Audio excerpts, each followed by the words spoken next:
భారత్ మాతాకి జై. జై శ్రీరామ్. అందరికీ నమస్కారము.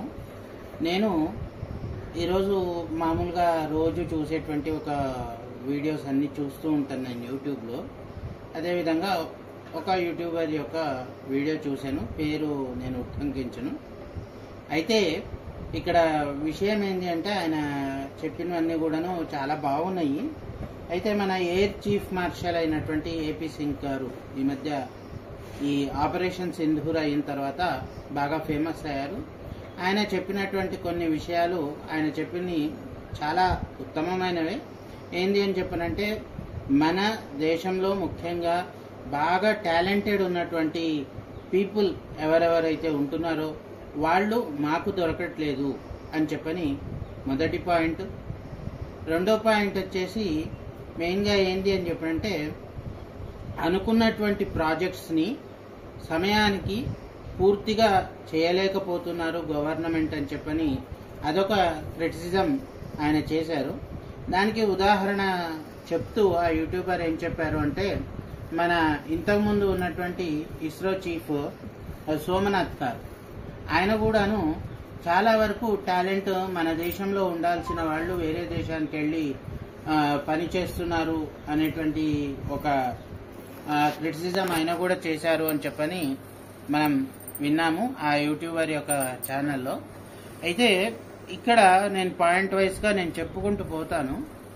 ఏంది అని చెప్పనంటే, మెయిన్ ప్రాబ్లం మన దేశంలో ఇంతకు ముందున్నటువంటి ఒక నెపోటిజంతోని వచ్చినటువంటి గవర్నమెంట్ ఏదైతే ఉందో, ప్రస్తుతం ఉన్నటువంటి జనాలందరికీ కూడాను, అంతకుముందు జనాలందరికీ కూడాను ఏంది అని చెప్పనంటే, కుర్చీ కాపాడుకోవాల్సినటువంటి పరిస్థితుల్లో కావాల్సినంత ఫ్రీబీస్ అనేటువంటిది అలవాటు చేసి మేజర్ ఆఫ్ ద పీపుల్కి, మెజారిటీకి ఏం అలవాటు చేశారు అని చెప్పనంటే, ఫ్రీగా భోజనము, ఫ్రీగా బియ్యము, ఫ్రీగా పప్పు, ఫ్రీగా పెన్షన్ అని చెప్పని, లేకపోతే నిరుద్యోగుల భృతి అని చెప్పని ఇలాంటివన్నీ కూడాను వేయడం అలవాటు చేసేసరికి ప్రస్తుతం వచ్చినటువంటి గవర్నమెంట్ ఏదైతే ఉందో ఆ గవర్నమెంట్ తమ కుర్చీని కాపాడుకోవాలి. ఎందుకు అని చెప్పనంటే, ఈ గవర్నమెంట్ వచ్చినప్పటి నుంచి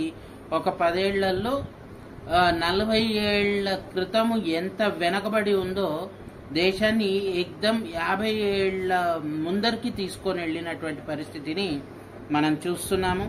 మన దగ్గర ఉన్నటువంటి 4th జనరేషన్ ఫైటర్ జెట్స్, తర్వాత వచ్చేసి ఉన్నటువంటి బ్రహ్మోస్ కానీ, లేకపోతే ఒక ఆకాష్ కావచ్చు, లేకపోతే పినాకా కావచ్చు, ఇటువంటి మిజైల్స్ తయారీ చేయడం కానీ, తర్వాత మనం చేసేటువంటి డిప్లొమసీ, ఈ డిప్లొమసీ వల్ల ప్రస్తుతానికి ఎట్లా ఉంది అని చెప్పనంటే, వేరే దేశాలు ఎవరైనా ఎంత పెద్ద అగ్రరాజ్యమైనా కూడాను భారతదేశంతో తొందరగా కయ్యం పెట్టుకోవాలి అని చెప్పనంటే భయపడేటువంటి స్థితికి ప్రస్తుతానికి తీసుకొచ్చాం. ఇదొక పాయింట్. రెండో పాయింట్ వచ్చేసి, మన ఐఐటియన్స్, టాలెంటెడ్ పీపుల్ అందరూ కూడాను బయటకు వెళ్తున్నారు అని చెప్పని, అంటే ఏంటి అని చెప్పనంటే కొంచెం ఎక్కువ శాలరీ సంపాదించుకోవచ్చు. ఇక్కడైతే ఇస్రోలోనో లేకపోతే మిలిటరీలోనో ఒక ఇస్రో సైంటిస్ట్ అయితే, లేకపోతే డిఆర్డిఓ సైంటిస్ట్ అయితే అది జూనియర్కి కేవలం ఒక 50,000, అదే కొంచెం పెద్ద సైంటిస్ట్ అయితే ₹1,00,000 సంపాదించుకోగలడు, కానీ అంతకు మించి సంపాదించలేడు అని చెప్పని ఒక పాయింట్ని ఆ యూట్యూబర్ రైజ్ చేశారు. కరెక్టే, 50,000 ₹1,00,000 మాత్రమే సంపాదిస్తున్నారు. అదే ప్రైవేట్ కంపెనీ లేకపోతే వాళ్లకు సంవత్సరానికి ₹1,00,00,000 యొక్క ప్యాకేజ్ అనేటువంటిది ఇవ్వచ్చు, 2 కోట్లు కూడా ఇవ్వచ్చు, కాదని లేదు. కానీ మెయిన్ ప్రాబ్లం ఏంటి అని చెప్పనంటే, ఇక్కడ మనము ఫ్రీబీస్కి ఖర్చు పెట్టినటువంటి అమౌంట్ ఏదైతే ఉందో ఆ అమౌంట్ చాలా హెవీ అయిపోతుంది. ప్రస్తుతానికి అది ఒకటి అలవాటు పడిపోయింది. ఆ ట్రెండ్ని నిదానంగా చేంజ్ చేయాలి.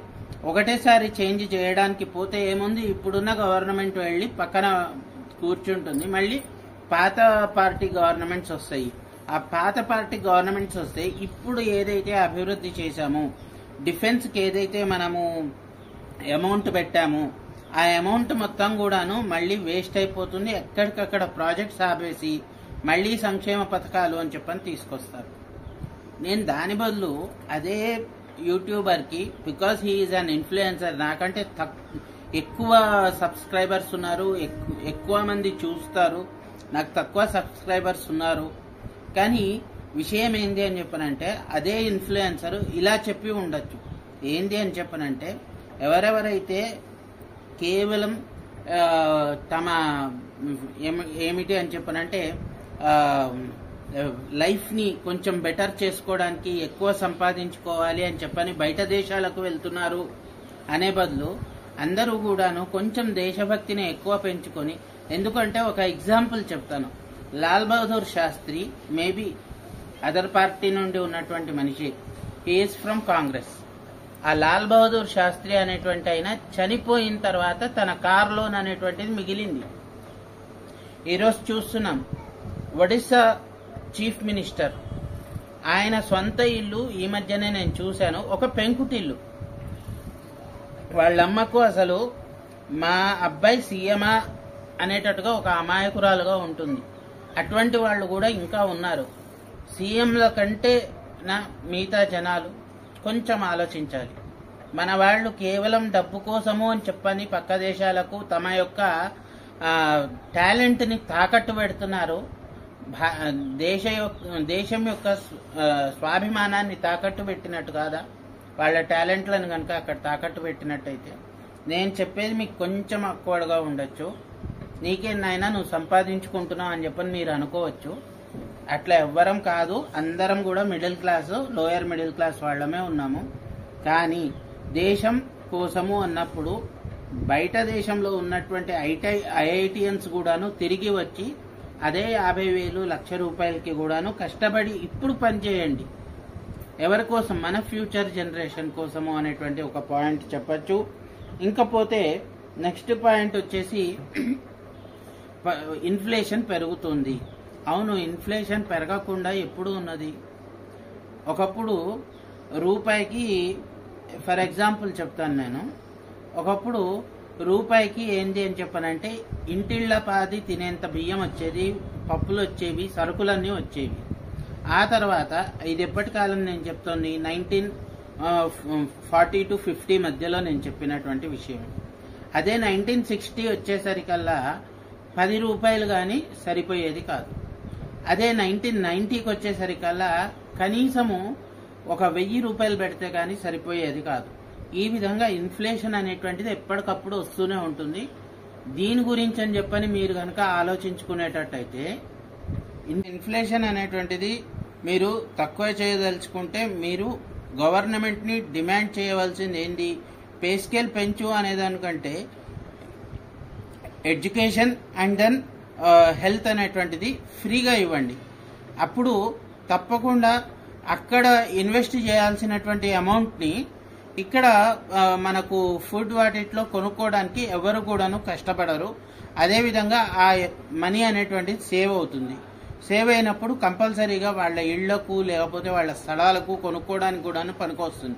ఎందుకంటే అది ఆ పాయింట్ని కూడాను ఆ యొక్క ఇన్ఫ్లుయెన్సర్, యూట్యూబర్ ఉట్టంకించాడు. ఏంది అని చెప్పనంటే ఒకప్పుడు 10 లక్షలు 20 లక్షలకు దొరికేటువంటి ఇళ్లను కానీ ప్లాట్లను కానీ ఇప్పుడు కనీసం 1 కోటి రూపాయలు పెడితే కానీ దొరకట్లేదు అని చెప్పని మాట్లాడుతున్నాడు. ఎస్, రియల్ ఎస్టేట్ మీద ఒక కంట్రోల్ అనేటువంటిది విధించండి. ఎందుకని చెప్పనంటే ఎట్లా అయితే రైతు పండించినటువంటి ఒక పంటకు ఒక ఎంఎస్పి అని చెప్పని ఎట్లా అయితే గవర్నమెంట్ నిర్ధారిస్తుందో, అట్లాగే ఒక ల్యాండ్కి తర్వాత దాని యొక్క అమ్మకాలకు సరి అయినటువంటి ఒక నిర్ధారణ, సపోర్టింగ్ ప్రైస్ అనేటువంటిది ఉండాలి. దాని మీద ఇంత పర్సంటేజ్ మాత్రమే ఎక్కువ కమ్మాలి కానీ అంతకంటే ఎక్కువ అమ్మకూడదు అనేటువంటి ఒక రూల్ అనేటువంటిది తీసుకురావాలి. దాని యొక్క ఇన్స్పెక్షన్ కరెక్ట్గా ఉండాలి. And especially corruption is rampant in India అనేటువంటి ఒక పెద్ద అపవాదుని కనుక మనం పోగొట్టినట్టయితే తప్పకుండా మన దేశం బాగుపడుతుంది. కరప్షన్ మీద ఒక నిర్విరామమైనటువంటి యుద్ధం జరగాలి. దానికి జనాలు మారాలి. జనాలు మారకుండా ఎంతసేపు గవర్నమెంట్ పొలిటికల్ పార్టీస్ మారిపోవాలి, లేకపోతే ఇంకెవరో మారాలి. ఈరోజు 500 రూపాయలకో 5,000 రూపాయలకో ఆశపడి ఓట్లేసేటువంటి ఫస్ట్ మూర్ఖులు ఎవరైతే ఉన్నారో వాళ్ళు మారితే దేశం బాగుపడుతుంది. కనుక ఈ ఇన్ఫ్లుయెన్సర్స్ యూట్యూబర్స్ ఎవరైతే ఉన్నారో ఈ పాయింట్ ని ఎక్కువగా నొక్కి ఒక్కాణించి and at the same time IITians కి కూడాను ఫస్ట్ నేషనలిజం అనేటువంటిది పూర్తిగా వాళ్ళ తలలో కూర్చునేటట్టుగా చేయాలి. ఎందుకంటే ఈరోజు మ్యాథ్స్ చదివితే చాలు, సైన్స్ చదివితే చాలు, వాళ్ళు కింగ్స్ అనేటువంటి ఒక విశేషమైనటువంటి దురాలోచన జనాలకు ఉన్నది. అదేవిధంగా సోషల్ అనేటువంటి ఒక సబ్జెక్ట్ ఉంది, దానిలో నేషనలిజం నేర్పిస్తారు. నేషనలిజం అనేటువంటిది ఉంటుంది. అమ్మా నాన్నలు ఇంట్లో నేషనలిజం అనేటువంటిది పిల్లలకు నూరిపోయాలి.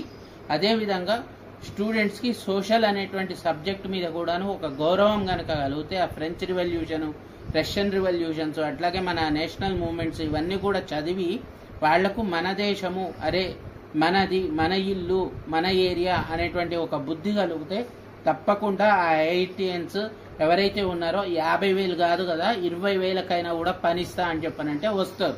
అదేవిధంగా ఉద్యోగాలు లేవు అనే దానికంటే జనాలు ఎక్కువ టాలెంట్ నమ్ముకొని వాళ్ళు తప్పకుండా ఇక్కడనే ఉద్యోగం చేస్తారు కానీ ఫారెన్ కి పోరు అని చెప్తూ అందరు కూడాను ఈ వీడియో నచ్చినట్టయితే అని కాకుండా ఈ వీడియో మీ బాధ్యతగా అందరికీ షేర్ చేయండి, అందరితో సబ్స్క్రైబ్ చేయించండి. అదేవిధంగా ఇలాంటి వీడియోస్ కావాలి అని చెప్పని అనుకునేటట్టే మీరు కామెంట్ చేయండి. Please like. Okay, thank you very much. జై హింద్, జై శ్రీరామ్.